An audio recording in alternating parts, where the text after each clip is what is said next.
السلام عليكم. هنعمل النهاردة كيكة الهوهوز او الجاتو شاتو، يعني ايا كان بتسموه ايه. بس هي حاجة تحفة جدا، يعني سهلة وسريعة لو عايزين اي حاجة حلويات كده في السريع كده.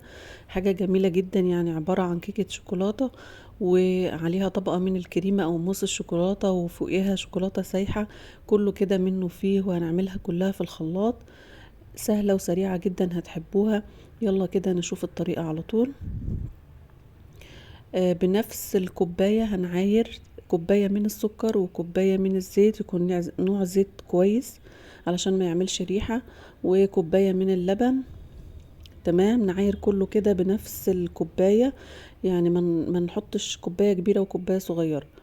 هنستخدم بقى نوع كويس كده من الكاكاو، هنحط منه 3 معالق كبار من الكاكاو.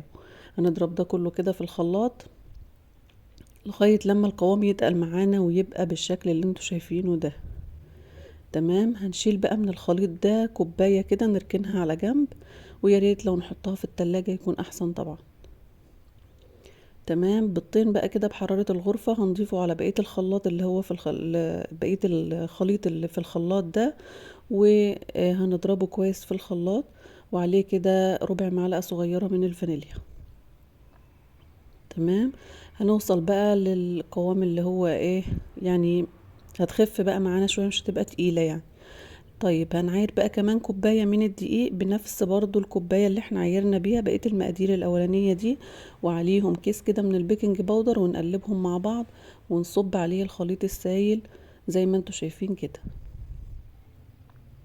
تمام، اهم حاجة بس ان ندخل الدقيق علشان بس ايه، يعني يخش له طراوة كده. هنقلبه بقى كويس كده ونحاول نلم الدقيق تمام كده زي ما انتوا شايفين كده، ونلم الدقيق من الجوانب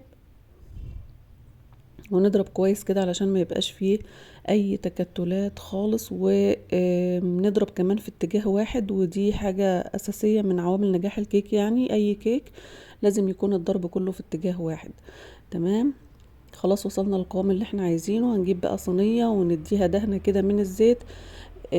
انا ما بطنتش الصينية لان الصينية بايركس، لو انت هتستخدمي صينية ألمونيوم تبطنيها بالدقيق زي اي كيك عادية خالص.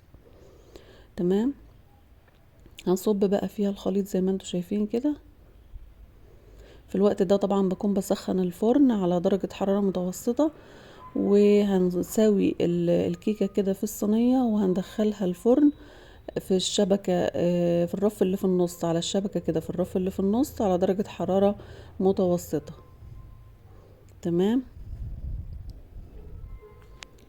طيب والكيكة بقى بتستوي كده، تعالوا نجهز الكريمة. معانا كوباية معيارية كده من الكريمة، ربع كوباية من السكر، وكوباية ونص كوباية من اللبن المتلج. طبعا انا استخدمت في الاول كده اللي هي المضرب بتاع الهاند بلندر، بهدل لي الدنيا، ورجعت استخدمت تاني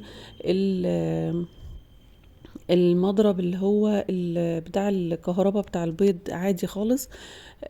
طيب هنفضل بقى نضرب في الكريمة كده لغاية لما قوامها يبقى معانا زي ما احنا شايفين. لو احتاجنا لبن تاني او مية بنحط لها، اهم حاجة يكون متلج يعني، ما يكونش بارد. بعد كده هنحط معلقة كده من الصوص اللي احنا كنا شايلينه على جنب اللي هو بتاع الشوكولاتة، ونضربه كده علشان نعمل حاجة كده يعني ايه، كريمة بالشوكولاتة او موس شوكولاتة، ونضربه كده كويس. تمام كده، هنلم بقى الكريمة بتاعتنا دي كلها وهنحطها في التلاجة، على بال ما الكيكة بتاعتنا تبرد خالص. تمام، بعد كده بقى هنطلع الكيكة من الفرن ونستناها تبرد خالص. بعد ما بتبرد كده بنجيب الكريمة اللي عملناها حالا ونحطها على الكيكة ونسويها بقى كويس كده زي ما انتوا شايفين بالاسباتولا كده. هنبدأ ان احنا نسويها. بعد كده جبت سكينة، او ممكن عود خشب، اي حاجة عندك تسوي بيها يعني الكريمة كده عشان ما يبقاش شكلها مبهدل في الصينية. تمام، زي ما انتوا شايفين كده. تمام كده، هنبدأ بقى ان احنا نسوي الحروف بتاعتها كده علشان يعني المنظر ما يبقاش بس ايه، مش كويس.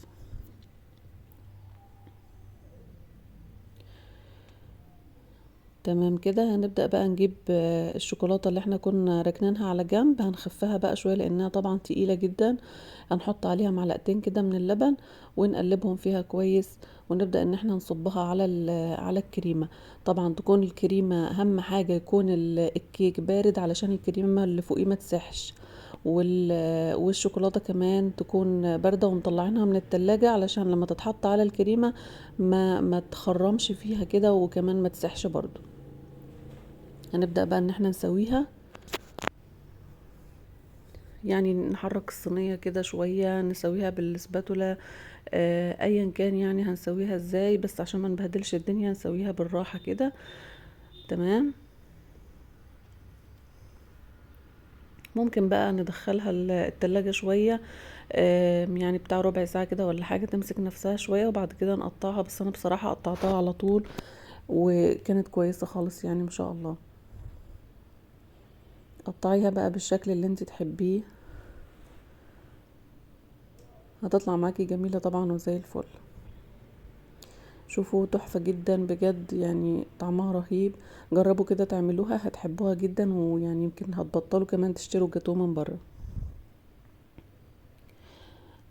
تحفة جدا جدا بصراحة، يعني الطبقات بتاعتها لذيذة قوي، والكيك هشة وجميلة، وكمان طريقة سهلة جدا جدا على فكرة. كل المكونات في الخلاط، والصوص بتاعها كمان منها من الخلاط كده، وما خدتش معانا اي وقت. دي كمان القطعة اللي كانت في الجنب كده هي ما اتهرستش ولا اي حاجة، بس طبعا تاني قطعة هي اللي بتبقى باين فيها الحركات شوية يعني.